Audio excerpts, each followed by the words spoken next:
계속해서 출애굽기의 말씀을 통해서 하나님께서 찾으시는 한 사람은 어떤 사람인가를 우리가 매일 이 말씀을 통해서 함께 나누고 있습니다. 오늘은 하나님께서 찾으시는 사람은 어떤 사람인가? 바로 애통하는 사람이다 하는 그런 말씀을 가지고 함께 은혜를 나누고자 합니다. 여러분, 이스라엘 백성들을 위해서 중보 기도를 드린 모세가 오늘 말씀에 보면 이튿날 다시 여호와가 임재해 계시는 시내산으로 올라갑니다. 왜 모세가 이튿날 다시 시내산으로 올라갔는가?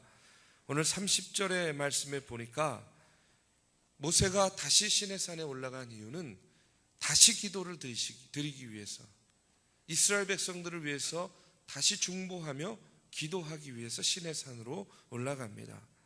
30절 말씀에 보니까 모세가 여호와께로 다시 나아가 여짜오되 슬프도소이다. 이 백성이 자기들을 위하여 금신을 만들어 싸우니 큰 죄를 범하였나이다 하고 이렇게 기도합니다. 여러분, 모세가 다시 여호와께로 나아가 여쭈었다 하는 것은 그가 다시 여호와께, 주님 앞에, 하나님 앞에 무릎 꿇었다 하는 것을 의미하는 거예요. 여러분, 모세는 기도의 사람이었습니다. 이 기도의 사람은요, 끊임없이 하나님께 기도합니다. 성경을 보면 모세는 인생의 위기를 만날 때마다 항상 기도의 무릎을 꿇은 것을 우리가 보게 됩니다. 백성들이 자신을 원망하면서 돌로 치려 할 때에도 그는 기도의 무릎을 꿇습니다. 아말렉 군대와 싸울 때에도 우리가 잘 알죠. 산에 올라가서 손을 높이 들고 하나님께 기도의 무릎을 꿇었습니다. 그리고 그 기도를 통해서 모세는요, 늘 언제나 하나님의 뜻을 분별합니다. 기도를 통해서 우리가 앞서 살펴봤습니다. 하나님의 진노도 멈추게 하고, 또 전쟁 가운데에도 기도를 통해서 승리의 경험을 그가 맛보게 돼요. 오늘 모세가 또다시 산에 올라 중보기도 드리는 이 모습을 보면서 다시 한번 깨닫게 되는 것은 기도의 무릎을 꿇는 사람이 언제든 또다시 기도의 무릎을 꿇는다 하는 그런 이야기입니다. 늘 기도의 무릎을 꿇었던 사람이요, 인생의 그 여러 가지 질곡 가운데서도 역시 무릎 꿇는 사람이 된다는 겁니다. 저는 저와 여러분이 늘 이와 같이 무릎을 꿇고 기도하는 하나님의 기도의 사람들이 되기를 이 시간 먼저 주님의 이름으로 축원합니다. 기도하는 사람, 기도의 능력을 경험한 사람들이 다시 무릎을 꿇는 것이고, 무릎 꿇고 이 나라와 이 민족을 위해서 기도합니다. 교회를 위해서 기도하고 지도자를 위해서 기도하는 사람이 또다시 무릎을 꿇고 중보 기도한다는 거예요. 오늘 모세의 모습을 보면 이제 다시 시내산에 올라가서 기도의 무릎을 꿇었는데, 모세가 이제 그 무릎을 꿇고 다시 한번 어떤 기도를 드리는가 보면요, 가장 먼저 슬픔에 빠져 있는 자기 자신의 감정을 하나님께 쏟아냅니다. 31절의 말씀에 보니까 모세가 여호와께로 다시 나아가 여짜오되 슬프도소이다 하고 기도합니다. 지금 누가 슬픈 겁니까? 바로 자신이, 자기의 마음이 지금 너무나 슬프다는 거예요. 모세는 자신의 슬픈 감정을 하나님께 그대로 이야기합니다. 자신의 슬픔을 숨기려 하지 않아요. 여러분, 우리가 사람들 앞에서 부끄러워가지고요, 자신의 감정, 자신의 생각을 감추고 드러내지 않을 때가 많아요. 근데 어떤 분들은 하나님께 기도하면서도 자신의 감정을 다 쏟아내지 못하는 경우를 보게 됩니다. 여러분, 우리가 하나님 앞에는요, 감출 것이 없어요. 오늘 모세를 보십시오. 슬프다. 하나님, 내 마음이 너무나 슬픕니다. 내가 너무나 애통합니다. 이렇게 자신의 감정을 전혀 숨기지 않고 가감없이 쏟아내는 것을 보게 됩니다. 하나님의 사람은 기도할 때 자신의 감정을 과도하게 억제하거나 숨기려 하지 않는 거예요. 왜 그렇습니까? 여러분, 왜 우리가 하나님 앞에 숨길 필요가 없습니까? 그것은 하나님께서 우리의 아빠, 아버지시기 때문에 그래요. 여러분, 믿으시죠? 여러분, 자녀가 부모에게 숨기는 것이 있습니까? 여러분, 우리가 가장 편하게 자신의 마음과 감정을 토로할 수 있는 대상이 누굽니까? 저는 부모라고 생각해요. 여러분, 그렇기 때문에 우리가 하나님 앞에 우리의 감정을 가감없이 숨김없이 드러낼 수 있는 이유가 뭐냐? 우리 하나님이 나의 아빠, 아버지 되시기 때문이다. 그 다음에 또 우리가 하나님 앞에 우리의 감정을 숨길 필요 없이 다 알릴 수 있는 이유는 뭐냐면, 하나님과 우리의 관계는요, 인격적인 관계입니다. 뭐 비즈니스 관계가 아니에요. 하나님과 우리와의 관계는 인격적인 관계이기 때문에 그래요.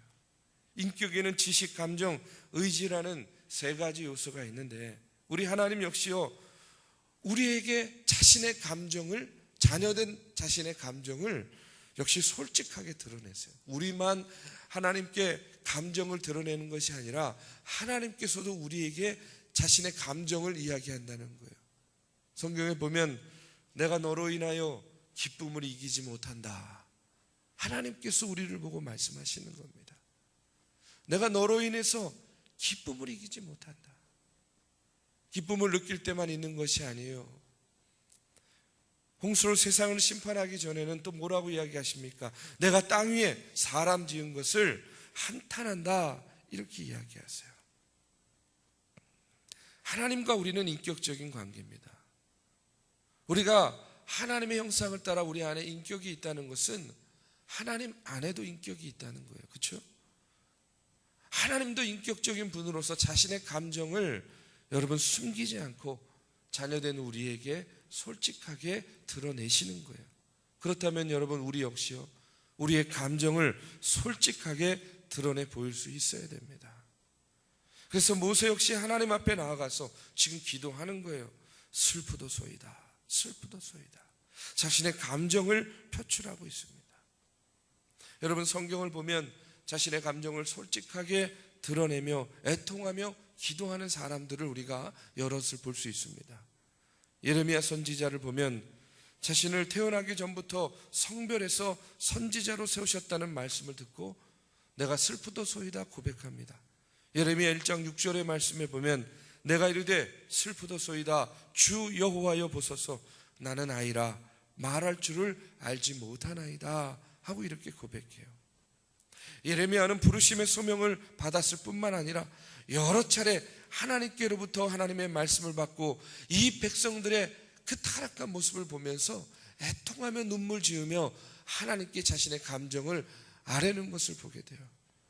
그래서 성경에 보면 예레미야 애가라고 있잖아요. 그렇죠? 예레미야가요, 슬픔으로 노래하는 이야기입니다. 여호수아 역시요, 아간의 범죄로 인해서 아이성 전투에서 패배했을 때 그가 이렇게 고백합니다. 여호수아 7장 7절의 말씀에 보면 이르되 슬프도소이다 주 여호와여 어찌하여 이 백성을 인도하여 요단을 건너게 하시고 우리를 아모리 사람의 손에 넘겨 멸망시키려 하셨나이까. 우리가 요단 저쪽을 만족하게 여겨 거주하였다면 좋을 뻔하였나이다. 여호수아는 전쟁의 패배 앞에서 우리의 패배를 보고 가나안 사람들이 어떻게 생각하겠습니까? 자신의 그 슬픈 마음, 애통한 마음을 하나님께 표현하고 있는 겁니다.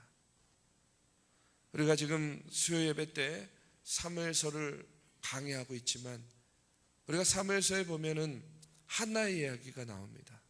여러분, 한나는 결혼을 했지만 아이를 낳지 못했어요. 그러니까 남편이 그 분인나라는 여인을 또 다른 아내로 맞이하여서 자녀를 낳게 되죠. 여러분, 그 모습을 지켜보는 여인의 심정이, 이 한나의 심정이 얼마나 고통스럽고 괴로웠겠어요. 괴로운 마음을 안고 하나님의 전에 나아가서 애통하고 통곡하고 눈물을 흘릴 때에 여러분, 그 간절한 기도를요, 엘리 제사장이 보고 착각을 한 거예요. 어떻게 착각합니까? 술 취해서 기도하는 줄 아는 거예요. 한나에게 이야기합니다. 네가 언제까지 취하여 있겠느냐? 포도주를 끊으라. 그러자 한나가 사무엘상 1장 15절의 말씀에 보면 내 주여 그렇지 아니하나이다.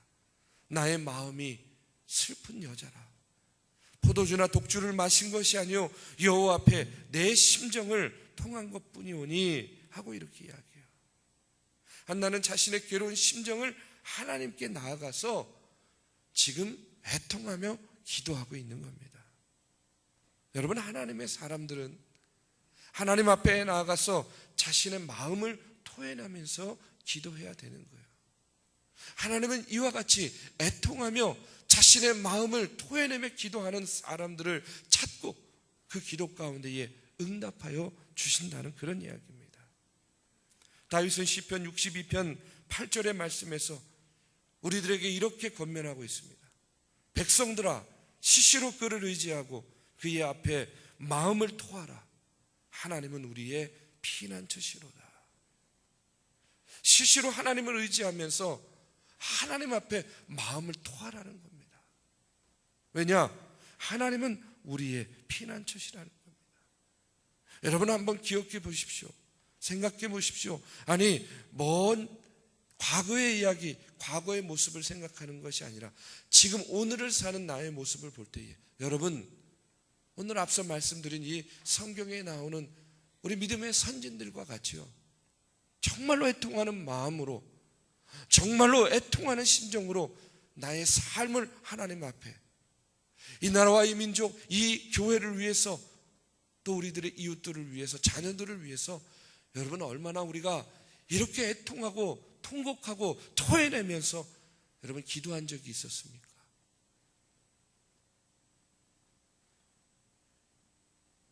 여러분, 그저 사람들 앞에 기도하라 그러면 정말로 너무나 멋지고 수려한 그러한 문장으로 우리가 기도합니다. 그러나 우리가 하나님 앞에 기도할 때에는 우리가 하나님과 나는요, 단독자로 만나는 거잖아요. 그렇지 않습니까? 누구에게 들려줄 필요도 없고 누구를 의식할 필요도 없는 겁니다. 하나님 앞에 내가 단독자로 서서 기도할 때조차도, 근데 여러분, 우리가 얼마나 내 삶을 토해내면서 이 나라와 이 민족을 보고 바르지 못한 교회의 모습을 보면서, 여러분, 우리 가정의 모습을 통해서 여러분, 우리가 얼마나 애통하며 기도한 적이 있었습니까? 오늘 이 모세가 그 백성들을 보면서 다시 시내산에 올라가서 정말로 애통하는 모습으로 기도하는 모습을 보면서 오늘 저와 여러분이요, 다시 한번 깨달아야 될 줄로 믿습니다. 우리도 사랑하는 하나님, 우리 아버지에게 여러분, 우리의 감정을 그대로 토해내면서 우리가 정말로 하나님께서 들으실 수 있는 그런 기도를 드리는 저와 여러분이 되기를 주님의 이름으로 축원합니다. 슬프면 내 마음이 지금 너무 슬프다고, 여러분, 억울하면 하나님, 내 마음이, 내 심정이 지금 너무나도 억울합니다. 이해가 안 되면 하나님, 어떻게 그런 일이 일어났는지 정말로 이해가 되지 않습니다. 때로는 인간적으로 죽고 싶은 마음과 심정, 그런 경험들이 있을 때에는 하나님, 내 마음이 지금 너무나도 살고 싶지 않습니다. 우리가 솔직히 뱉어내야 됩니다. 왜 그러냐? 주님께서 우리에게 원하시는 것은 우리의 완전함이 아닙니다. 주님은 상한 심령과 우리의 죄로 인해서 애통하는 우리의 그 마음을 원하신다는 거예요. 여러분, 그렇기 때문에 우리의 기도에는 이런 가감 없는 애통함이 있어야 될 줄로 믿습니다. 왜 그렇습니까? 앞서도 말씀드렸지만 하나님은 우리의 아빠, 아버지 되시기 때문에 그래요. 하나님과 나와의 관계는 여러분 인격적인 관계이기 때문에 그렇습니다. 모세가 시내산에 올라 다시 기도할 때에 왜 하나님 앞에 자신의 마음이 슬프다고 기도할까?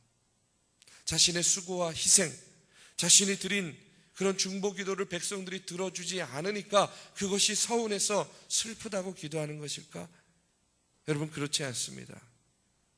왜 모세가 다시 한번 애통하며 기도하냐? 그것은 이 백성이 하나님의 은혜를 잊어버리고 여러분, 금송아지 만들어서 우상을 숭배하는 그 하나님 앞에 큰 죄를 지었기 때문에 모세가 그 죄 가운데 슬픔을 고백하고 탄식하는 겁니다.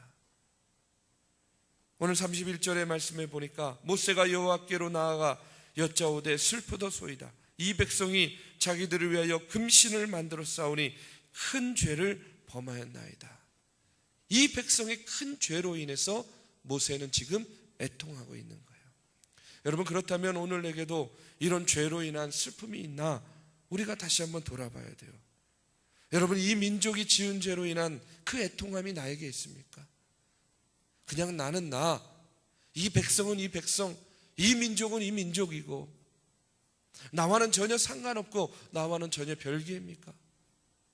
여러분, 그렇지 않습니다.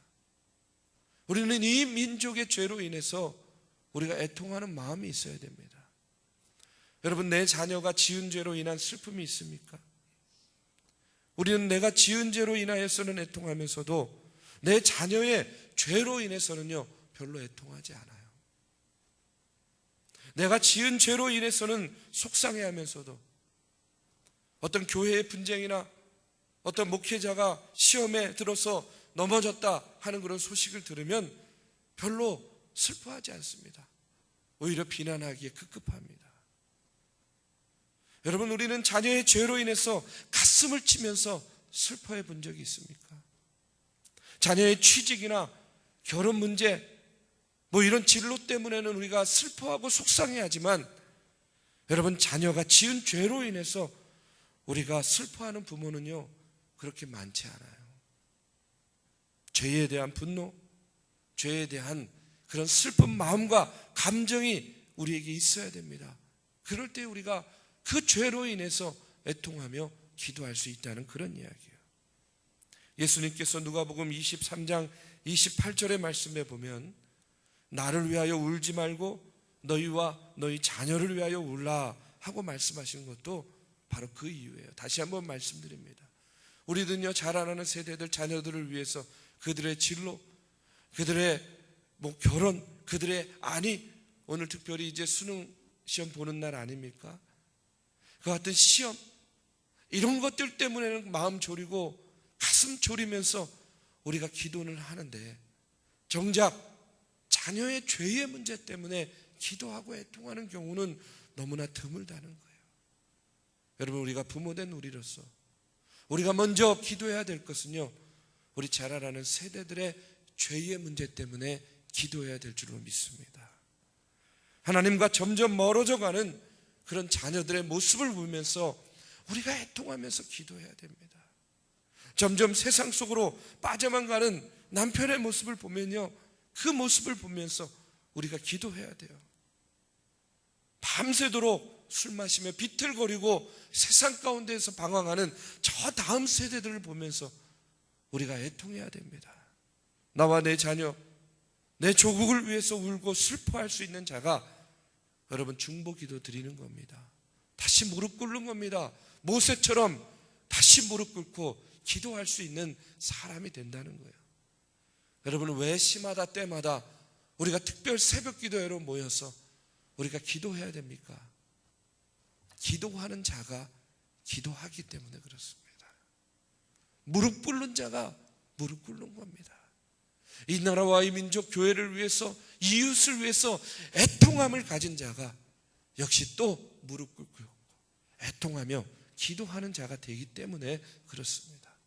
하나님은요 이와 같이 어떤 사람을 찾으시는가? 다시 무릎 꿇을 수 있는 사람, 죄의 문제 때문에 애통할 수 있는 사람, 나 개인의 안위가 아니라 이 나라와 이 민족 교회를 위해서, 공동체를 위해서, 우리의 자라나는 세대들을 위해서 애통할 수 있는 그런 애통하는 사람을 오늘 찾으신다 하는 사실을 여러분 기억하시고 한 영혼을 위해서 기도하는 저와 여러분이 되기를 주님의 이름으로 축원합니다.